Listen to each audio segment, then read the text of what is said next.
Al-Am. And this conference also met in 1930-31, but you're meeting to establish Darul Islam in a territory which is under British rule. Nothing could be more foolish than that. How can you restore Darul Islam when you're meeting in a territory which is under British rule? And you have to get permission from the British government to hold your conference. So the conference ended without being able to do anything about it. Since then to this day, there has been no effort, no significant effort on the part of the world of Islam to restore the Khilafah. Why? Simple. Because you cannot restore the Khilafah unless and until you can liberate the Hijaz, Makkah and Medina. You can't do that. When the Hijaz, the security of the Hijaz is underwritten by Uncle Sam. What is the replacement of the Khilafah? Around the world, beginning with the secular Republic of Turkey, and then an Iran which resembles a Shia republic, but essentially is a secular republic,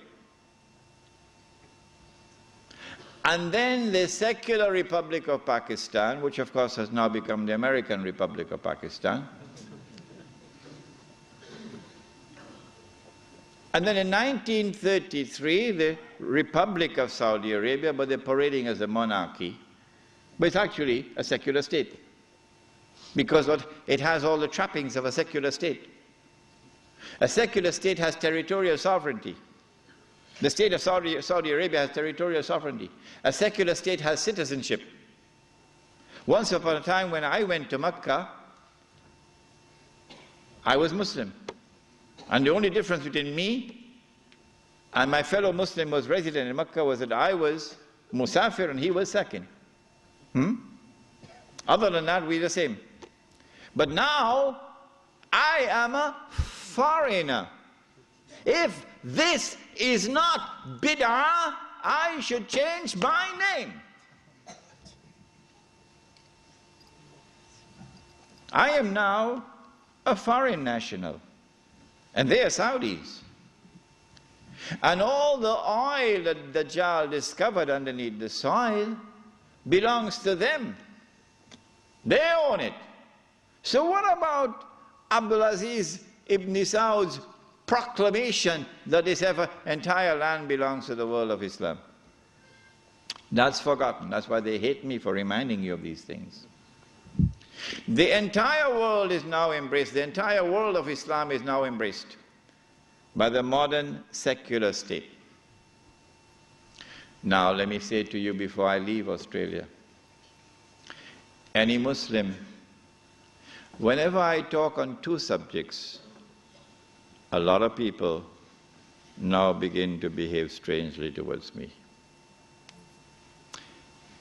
But while it pains my heart, it will not change me, because I do not teach Islam to please people. I try to do it to please my Lord. When I talk on the subject of riba, some people begin to hate me. Yeah, it doesn't matter. When I talk on this subject also, when a Muslim pledges his allegiance to the modern secular state and to its constitution, which declares that Allah is no longer Al-Malik, no longer Al-Akbar, no longer Al-Hakam. The state is now Al-Malik, Al-Akbar, and Al-Hakam. And the state can make halal what Allah made haram. When a Muslim pledges his allegiance, and you've got to do that to get citizenship. Oh yeah. Can't get a US passport without pledging allegiance. When you do that, you commit shirk. If you don't believe me, no problem, no problem. When you reach the grave, then you'll see. When a Muslim goes and votes in the elections to constitute the government which will preside over this shirk, you enter into shirk. But if you don't believe me and you want to go and vote in the elections, I am not stopping you. So don't let there be any bad blood between us. I'm not stopping you. But when you enter in the grave and you find that you've entered into shirk, Do not plead ignorance, that's all. Stand up like a man and take it on that day. This is now the universal shirk that the Prophet ﷺ had prophesied. He said the time would come when shirk will be everywhere, it'll be so difficult to recognize it. However, as difficult as it would be to recognize a black ant on a black stone on a dark night. So if you did not recognize it before this lecture, don't be surprised, but now you know. This universal secular state is now used to embrace all of mankind, including the world of Islam, in political globalization. So that eventually you have one government over all of mankind, eventually the Jews will now rule the world using that structure. That's about to happen. We already made significant progress towards that day. When you read this book, Jerusalem in the Quran, which I believe is the first and only book on the subject, because you couldn't write this book before 1948. Nobody could write it before 1948. Not in 1400 years of this history. In fact, it was difficult to write this book in 1948. It's easy to write it now, but difficult to write it at that time. When you read this book, then you'll understand why it is, I say, that we are now located at that moment in time when one ruling state is about to give way to another. That the state of Israel is about to replace the United States as the ruling state in the world. When Israel takes over from the United States with that big war which is about to take place, and the American economy collapses and the US dollar collapses and all the paper money in the world collapses, and this is going to be my lecture next Wednesday, inshallah, on Islam and the international monetary system, please come to it.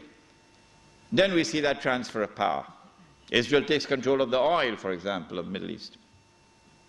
When Israel becomes the ruling state in the world, then the Jews will say, the golden age has come again. The prophecy is being fulfilled. But they're being deceived in the grandest and most magnificent deception mankind has ever witnessed. No, this is not the golden age. You've been deceived by Al-Masih ad-Dajjal. Israel will rule the world for a day which is like a week. If you disagree with me, you say, we never heard this before. Our sheikhs who taught us Islam, they never talked about this, so you must be wrong. My response is wait and see. That's all. I don't have to say anything more than that. How long will a day which is like a week last? How long? How long will Israel rule the world? And what will be our predicament during that time? This is what I spoke about last night. That you cannot establish Islam at the macro level, so go ahead and establish at the micro level. The jihad is already in force to liberate the Holy Land. No one can stop that jihad. No one can stop it. The jihad is already in force to liberate the territory from where the army will come, from Khorasan. No one can stop that jihad. When you see that army coming from Khorasan, the Prophet said, go and join that army, even if you have to crawl over ice. Because no one will be able to stop that army until it reaches Jerusalem. When a day which is like a week has come to an end, and we will know that because the water in the Sea of Galilee would have dried up. That is the time when these events are now going to take place. The advent of Imam Al-Mahdi, Dajjal appearing in a day which is like our day, so we'll see him as a Jew, etc., and the Son of Mary coming down. There are some of you who have become a bit uncomfortable with my statement that I said it would be perhaps within the next 50 years. And I went on to say I can be wrong. If this statement is uncomfortable to you, I can make another statement which means exactly the same thing. Exactly the same thing. I can say that I expect the Sea of Galilee to dry up in about 50 years. I hope you'd have no objections to that. Huh? But it's the same thing. Because it is when the water in the Sea of Galilee dries up that the Son of Mary will come back down. Go and read your Sahih Muslim. It is at that time, and go and notice the water level in the Sea of Galilee now. It is lower than it has ever been before in history, and Lebanon is about to take water out of the river. What's the name of the river? Litany? Huh? Whatever is the name of the river. Lebanon is about to take water out of that river, and Israel is saying, if you do that, we're going to wage war against you. Why? Because that water runs into the Sea of Galilee. Yes. And so the hadith of the Prophet Muhammad ﷺ is now moving to center stage. If I say 50 years, and if I say I can be wrong, at least I'm giving you a wake-up call. A wake-up call that you're living in the age of the countdown. So don't be fighting each other over chicken feed. That's what you're doing. In South Africa in particular, the ulama fighting with each other, sectarian conflicts over chicken feed.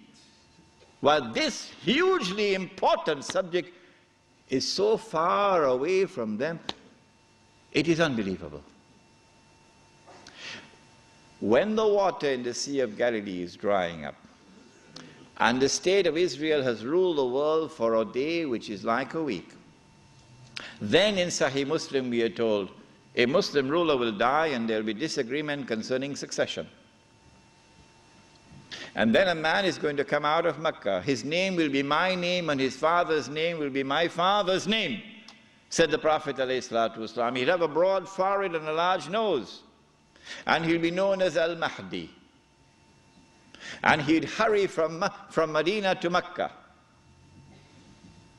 As he approaches Mecca, people are going to come out to him, so this has to be a well-known person.